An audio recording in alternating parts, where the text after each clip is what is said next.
Hello, I'm here today to talk about what I've learned in my Education 530 class. Um, Basically, what I've learned is that reading is important. And, I know that seems kind of simple and probably something I should have known, but kind of going through this class just showed me exactly how important it is. We read a book called Sociolinguistic Theory by J.K. Chambers, and that just kind of talked about how our style of talk and our style of language also reflects back to reading, and that shows people about us. We can, talk to someone on the phone, not have seen them at all, and have a good idea and an accurate idea most times of their age, their gender, maybe what part of the country they're from. We talk about accents and things like that, and that stems from language and reading, which wrap up in one. Secondly, we talked about reading and just how powerful it is.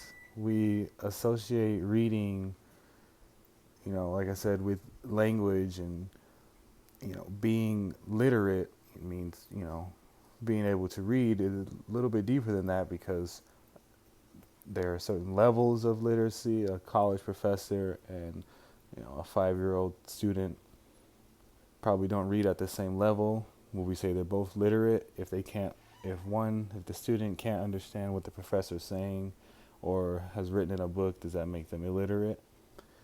There's it gets a little deep when we talk about things like that. And if we talk about power, we associate power with money here in America. So if you don't have money, probably not that powerful. Well, the way to get money is probably having a decent job, owning a business, you know, things like that. In order to do that, you have to be able to read. So the people who can't read pretty much are powerless in this society, and we see that a lot of the powerless people seem to fit, the same demographic. Is that because they're not understanding the things going on in school, so they're not really the best readers? Well, it could be, especially if we look at a reading from Smith in 2012. It talks about how prior knowledge affects, you know, your reading ability and memory, and you need both of those things to succeed in school. You remember certain words that you read, then when you see them again, you remember the definition, you understand the sentence. If you had no prior knowledge of any of these things, you don't really learn it that way. And if you're being tested and quizzed on things you have no prior knowledge for, you probably won't do too well. So if you think about the books that are in schools, they're not necessarily the most diverse, at least in my experience.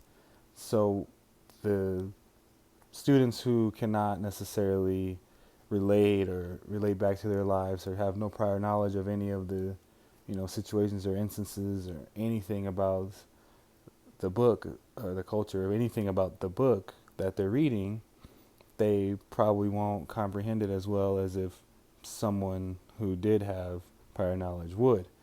And Smith talks about a little game here, and we'll kind of do it ourselves here real quick. So if you think of certain words, if we think of 5 words, so it could be, we'll do hello, my name is Daniel.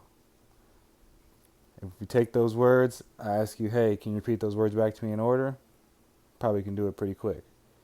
Now, if I say 5 more words, where puppy, car, good night, promise, let, replay those back to me, probably be a little tougher. Now imagine if it was even harder and the words weren't even necessarily real words, just letters combined. It would be even harder because you don't have any prior knowledge. You haven't seen those words before. You have no prior knowledge. You might have seen, some of the other words I mentioned in the second example, but you haven't seen them in a sentence before. So it'd be a little harder, still possible, still probably likely, but harder to understand those, be able to replay those words. Now, for the first example, hello, my name is Daniel, you still remember. You probably don't remember the words from the second one. So that just shows there that it's all about prior knowledge when trying to, learn things. Learning involves memory. And when you're reading, you remember certain words. Reading also involves memory. Reading also involves thinking. It's just so important and wrapped into our daily lives that this class has definitely shown me the importance of reading. So thank you, and have a good day.